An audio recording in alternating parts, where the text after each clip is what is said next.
কিন্তু রোগের থেকে নয়, আসল কষ্টটা মনের মধ্যে। ভগবান বুদ্ধ বলছেন এই যে মনের মধ্যে যে কষ্ট, এইটাকে আমি যা শেখাচ্ছি আধ্যাত্মিকতা, এটা সরিয়ে দিতে পারে। প্রথম যে বয়স হচ্ছে, দুঃখ কষ্ট আছে, রোগ হচ্ছে, এগুলোকে আধ্যাত্মিকতা সরাতে পারেন না।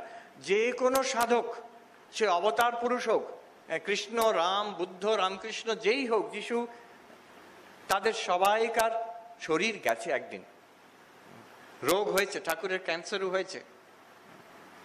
আধ্যাত্মিকতা যদি ওটাকে সারিয়ে দিতে পারতো তাহলে এটা তা হতো না। তো first arrow cannot be handled by spirituality, এটা হবেই হবে, এটা সংসারের ধর্ম।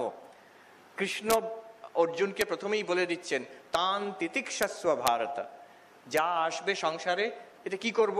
এই গরম হচ্ছে, শীত করছে, কোভিড হয়েছে, এটা কি করব? শ্রীকৃষ্ণের আনসার কিছুই করার নেই, সহ্য করো, তান তিতিক্ষস্ব ভারত। কিন্তু কি করে সহ্য করব, তাকে হাউ ক্যান আই ওভারকাম ইট, তা সেই শিক্ষাটা হচ্ছে